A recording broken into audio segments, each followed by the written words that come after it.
Welcome back to the Impact Ledger, the podcast where we decode the money, metrics, and motivations driving the nonprofit sector.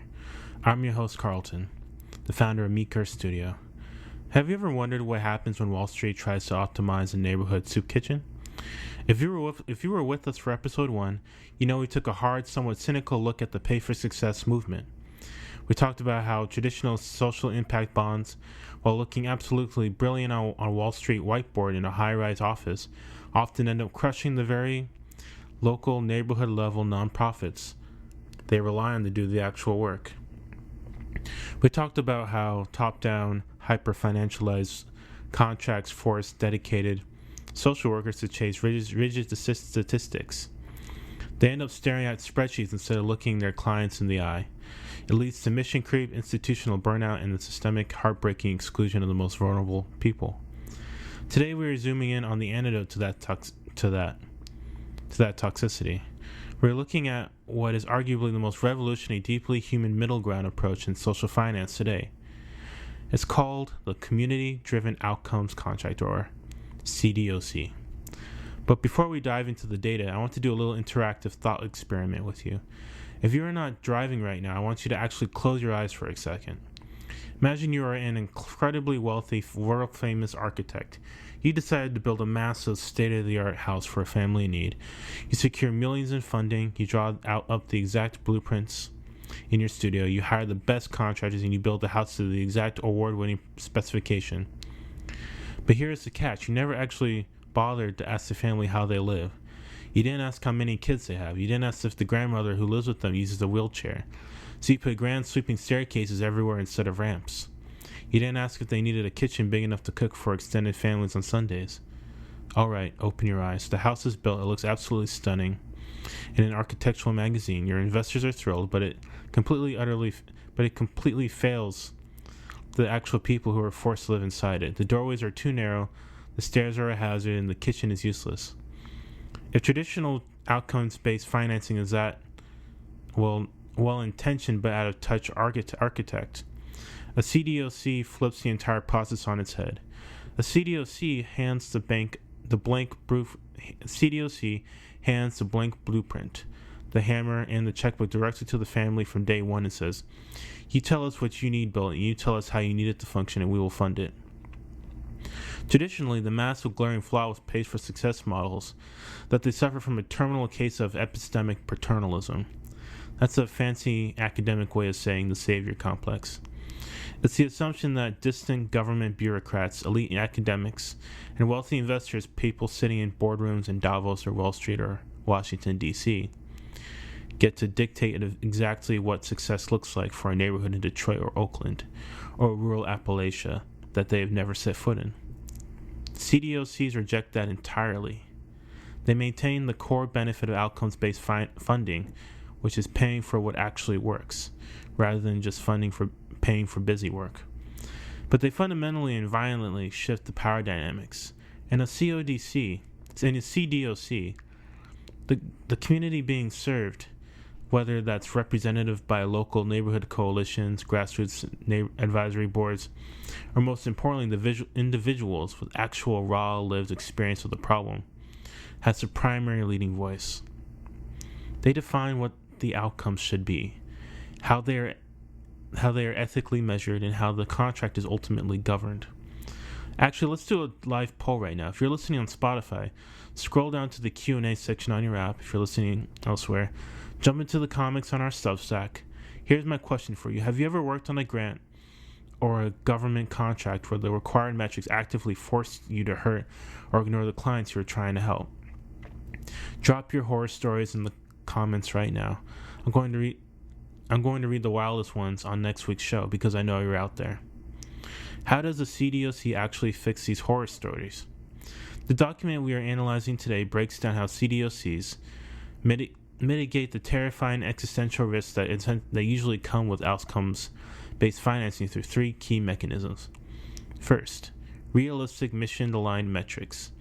In a normal contract, a nonprofit might have to contort their entire program into a pretzel to hit an arbitrary financial target set by an investor. Imagine a grassroots youth arts program uses painting to keep kids off the street. Under a traditional social impact bond, an investor might demand that the program prove it is raising standardized math test scores because higher math test scores triggered the bond payout. Suddenly, the art teachers are forced, well, not forced, but to do math tutoring. Well, that's a bad example. But in a CDOC, because the outcomes are defined by the community, the metrics align with reality. The community says success isn't a math score. Success is that this teenager didn't enter the juvenile center this year and feels a sense of belonging. Now, that would be a different metric, but, still, those metrics are culturally resonant. Nonprofits are allowed to do what they actually set out to do. But then I've got a bigger question. What should nonprofits do? But that's the next episode. And the tension between what should they do, what are they doing, and what do the people they serve need? Second, shared governance. In the traditional, let's keep going. Shared governance. In a traditional social impact bond, the contract is locked in stone for 3 to 5 years. It is an ironclad legal trap. In a CDOC, local nonprofits and community members literally sit on the governing and steering boards on these contracts. Imagine a massive local factory closes halfway through a 3-year contract, causing a spike in unemployment. Instead of an auditor blindly punishing a workforce development nonprofit for missing their job placement quota, a CDOC board can sit around a table, look at the reality on the ground, pause the timer, and adjust the contract in real time. And third, flexible capital. CDOCs drastically shift where the upfront money comes from. They often utilize philanthropic or community-aligned capital rather than highly aggressive commercial venture capital. Why does the source of the money matter so much? Let's look at the hard data. And here's our first Gemini insight. The shift from here we go. The shift from commercial venture capital to flexible capital in CDOCs addresses a fundamental market failure in social finance. Traditional commercial investors require in social finance. Traditional commercial investors require high-risk premiums, meaning they demand aggressive financial returns to compensate for the very real possibility of a social program failing. This pressure inevitably forces nonprofits into the nonprofit starvation cycle. To guarantee those investor payouts, they must cut operational corners or cream the easiest, most highly employable clients. Flexible community-aligned capital, often sourced from philanthropic, program-related investments, or PRIs, fundamentally alters this math. By illegally prioritizing the social return over a maximized financial return. Let me read that again. By legally prioritizing the social return over a maximized financial return, this patient capital allows nonprofits to invest in unglamorous but essential infrastructure. Extensive research into nonprofit capacity building shows that internal investments in staff retention, mental health support for social workers, and robust data systems directly correlate to higher quality care and significantly lower long-term burnout rates. Carlton here. Right. Patient capital lets you actually pour a solid concrete foundation before you try to hastily slap a roof on the house. To really understand how this flips the script, we need to move out of the theory and look at how this plays out in the real world. The document outlines 3 incredible case studies that show CDOCs in action. And the first one takes us to Massachusetts. Boston, Massachusetts. Let's talk about Boston Ujima Project. Now, technically, Ujima functions as a localized investment fund, but its core mechanics perfectly encapsulate the absolute best of CDOC ethos. It is completely focused on local economic development in working class neighborhoods. Think about how this usually works in America. When a major city wants to do economic development, a bunch of politicians and wealthy real estate developers sit in a windowless boardroom. They hand out massive multi-million-dollar tax breaks to a giant multinational corporation to build a distribution warehouse. Then they cross their fingers and pray that the wealth eventually trickles down. But, it's probably not that bad, but, it's just a painting the picture. The Ujima Fund completely obliterates that top-down, trickle-down model. They use what is called a participatory budgeting model. They probably, going back, they probably have statistics and data, but it still doesn't compensate for community voice. The Ujima Fund, let's go back to the Ujima Fund. The Ujima Fund completely obliterates that top-down, trickle-down model. They use what is called a participatory budgeting model. Working-class residents of color in Boston, the actual people who live and raise their kids in these neighborhoods, literally gather in democratic assemblies. They vote directly on which local businesses, which worker cooperatives, and which localized nonprofits initiatives receive capital from the fund. Think about how incredibly radical that is. The community itself is the venture capitalist. They define the outcomes required to get the funding. And because it's the community making the rules, the outcomes aren't just maximize quarterly profit. The outcomes they demand are deeply rooted in survival and equity. They demand fair labor practices. They mandate local hiring quotas so the money stays on their streets. They enforce strict environmental justice standards. Let's dig into the historical weight of this, where this participatory budgeting idea actually came from. Time for our second Gemini insight. The participatory budgeting model utilized by the Boston Ujima Project has roots not in modern Silicon Valley, but in Porto Alegre, Brazil, in the late 1980s. From the late 1980s. Or in the late 1980s. Who really cares? Well, I do. Following the fall of a military dictatorship, the city allowed ordinary citizens to directly debate and vote on the allocation of municipal budgets. Studies by the World Bank evaluating these participatory economic models consistently find profound results. When local residents have direct democratic control over capital allocation, funding is significantly more likely to be directed towards foundational community needs, such as drastically expanded sanitation systems, fair wage employment, and localized healthcare clinics, rather than speculative real estate, vanity projects, or corporate subsidies. By making capital accountable to local voters rather than distant stakeholders, CDOC-style models drastically increase the long-term economic resilience, civic engagement, and political enfranchisement of historically marginalized neighborhoods. Carlton here. Exactly, you get what you measure and what the community does, and when the community does the measuring, you get community resilience. Let's cross the Atlantic for our second case study, because this isn't just an American phenomenon. We're looking at Kirklees Better Outcomes Partnership, or KBOP, over in the United Kingdom. This project focused on an incredibly sensitive, highly complex issue: supported housing and domestic abuse interventions.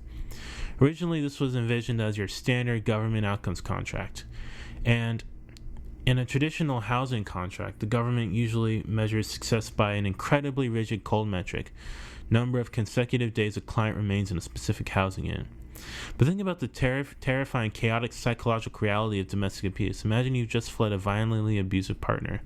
You were placed in a government-funded unit, but the abuser knows what neighborhood your kids go to school in, or they find out where your sister lives nearby. If a survivor is placed in an apartment, but they feel completely isolated and terrified, staying in that unit for 90 days isn't a success. It's just a different kind of prison.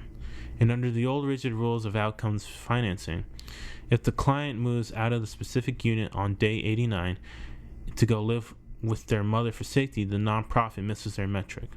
The contract officially logs a failure, and the investor doesn't get their return, and the nonprofit's funding gets slashed. The folks running KBOP realized this was a terrible, frankly unethical way to help people in a crisis. So they evolved the contract into a community-centric CDOC model. They radically redesigned the metrics from the ground up. They completely threw out the rigid days in a specific unit measurement. Instead, the new metrics were co-designed directly with the service users, the survivors of domestic abuse themselves. The new core outcome, it wasn't a number, the state of being feeling safe and empowered. It was a state of being feeling safe and empowered. Now, bean counters hate this because you can't actually put feeling safe into an Excel spreadsheet. It requires measuring qualitative, nuanced, self-reported community assessments. It requires trust-based surveys.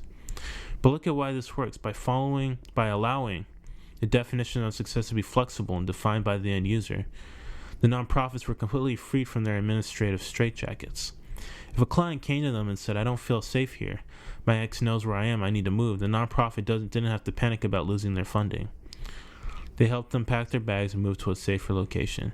And under the new CDOC rules, they were still hitting their outcome metric because they were actively contributing to the client feeling safe.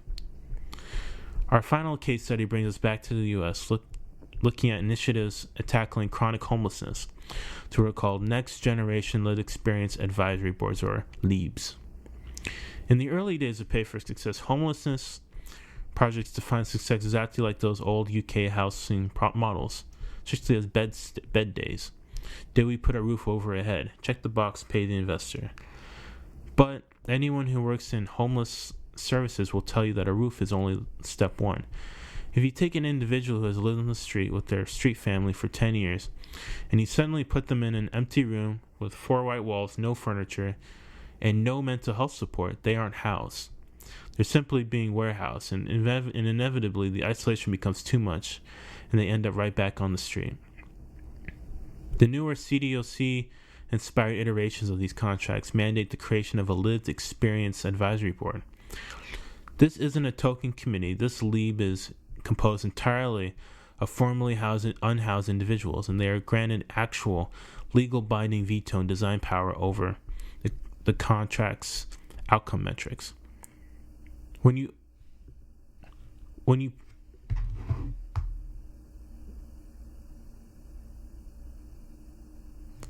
put people who have actually lived and survived on the streets in charge of the metrics, the entire paradigm shifts overnight. They immediately moved the funding triggers away from mere bed days.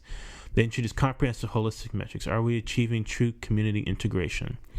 Is there reliable food security? Do they have immediate access to peer support?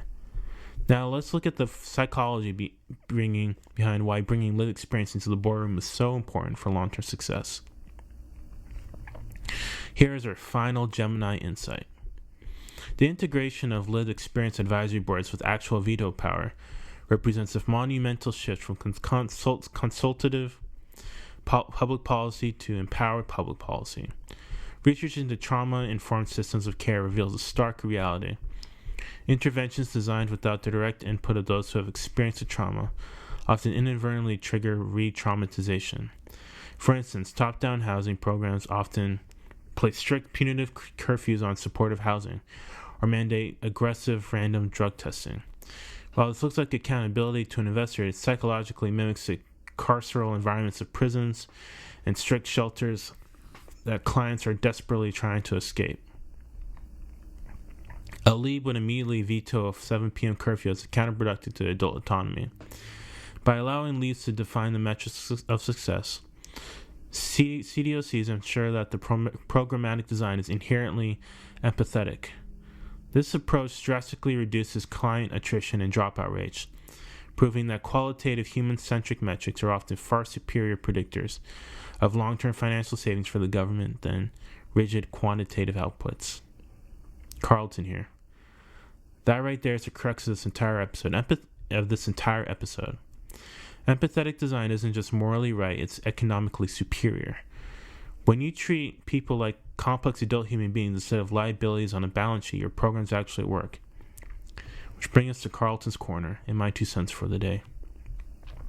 There's a massive fundamental difference between doing things to a community and doing things with the community. For nearly a century, traditional philanthropy and government procurement have operated almost entirely on the premise of doing things to people. We build this program to fix your poverty. We will assign these specific rigid metrics to judge your worthiness. It is deeply paternalistic. And frankly, the historical data shows it largely doesn't work. You cannot engineer a community salvation from a boardroom 1,000 miles away. You can't fix a neighborhood you refuse to walk through. Community-driven outcomes contracts represent the difficult, incredibly messy, but absolutely necessary work of doing things with people. CDOCs offer a profoundly powerful compromise that satisfy the government and the funders' rightful desire for measurable impact, but they do so while building a fortress of protection around local nonprofits. shielding them from the catastrophic financial and ethical risks of top-down metrics. If we as a society are going to spend billions of taxpayer dollars trying to fix the deepest, most painful cracks in our society, we should probably have the humility to let the people who are actually falling through those cracks tell us where to pour the concrete. And for that matter, we should do our best to understand why people are the way they are. We should understand what they're suffering through. We should build communities, and we should maybe here's the thought: integrate step programs into step programs where you have a sponsor, like not just AA Anonymous, but other step programs, because people are holistic beings. They don't just if you're homeless, you probably don't just suffer from homelessness. You suffer from mental illness. You suffer from some other things. You suffer from anxiety. You suffer from maybe you suffer from sex addiction, or maybe you suffer from alcohol addiction. And so addressing one thing won't lead to a solution to everything. It won't solve the problem, because maybe the reason they're on the streets isn't being solved. So that's it for this episode of the Impact Ledger. I want to leave you a piece of homework for this week. I want you to find the contact information for your state senator, your local representative, or your governor. Write them a short email or a letter. Tell them you want to see community-driven outcome contracts, CDOCs, used for local social services in your community. Challenge them to stop dictating solutions from the top down and start funding outcomes defined by the people who actually live there. Let's hold our elected officials to a higher standard of community investment. And don't forget to answer our poll on Spotify or Substack, and we'll see you next time. Keep asking the hard questions.